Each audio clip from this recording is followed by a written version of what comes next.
We can let this whole track go if you want. I'm not mad at it. Welcome back to BT 4 Wine on the Couch on this Tuesday morning. Great to see you. Devo, quick question off the front. Yeah. More for Devo. No, this is Devo. we're moving past the very personal, intimate details that we're unnecessarily asking Devo.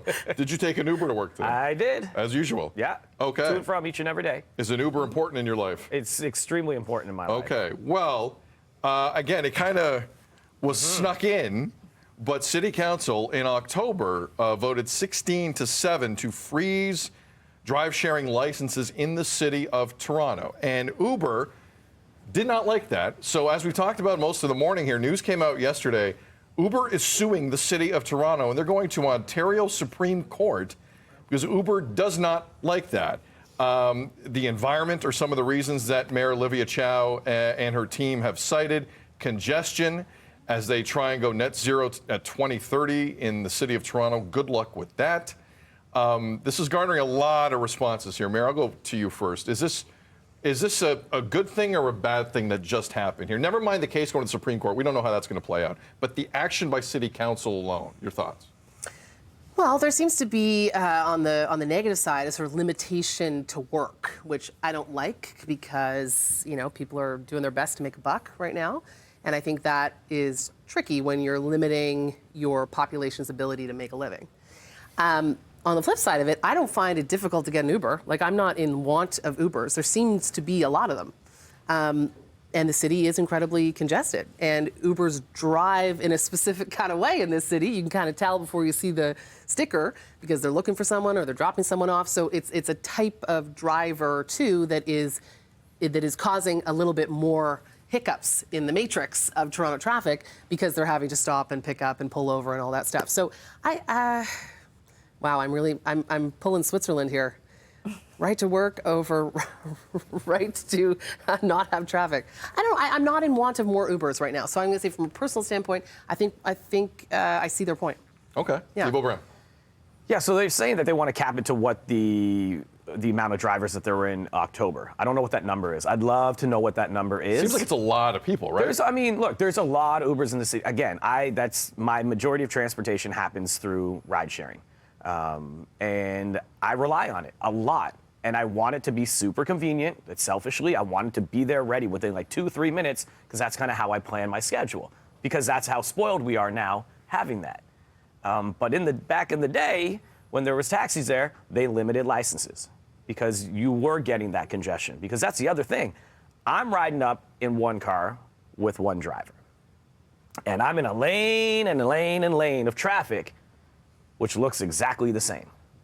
If there's ways to limit that and we can, sure, but that's not the perfect world that we live in.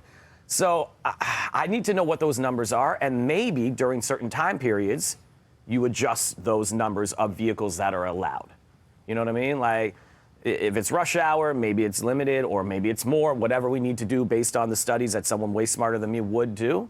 But we rely on it now. People rely on it for groceries. People rely on it to get their meals, to get wherever they need to for work, for transportation, because our infrastructure for transit in this city still kind of sucks, right? So, but I would like to see it increase if possible, and I know it's not lucrative for all the drivers, but in more remote areas. That would be nice. People would be trying to Yes. get food and groceries and things like that might not have the option to as much. So, again, that's not a real answer of what I would do in this situation, but I know there's been limited licenses for taxis in the past, so can you operate it in the same way? Tammy? You talk about the studies, too. In the city of Toronto, one of their arguments is you can pause the licenses for now, freeze them. They do want to do a study by the end of 2024, something that'll be complete by the end of next year, to see whether or not it is something that they should indeed unfreeze or increase, decrease, whatever it may be. It's just that in that year, there are so many people I know personally who are coming up on hard times and they decide, you know what, I think I'm going to sign up as an Uber driver, whether it's for the passenger pickups or food delivery, whatever it is, just so that they can make an extra dollar. But another argument by Mayor Chow is that the increase in this large amount of drivers means that each individual driver is only making a little bit of money. So there's so much. This is complicated. There are so many sides to it. But yeah, it's a tough one, guys. See, when you think about it, I want to go on one side or the other. When you You're start like, talking about it, you start to see all the different sides. Because you want people to be able to earn a living. Yeah, and you again, want right times to are work. tough for a lot of people, right? But Yeah.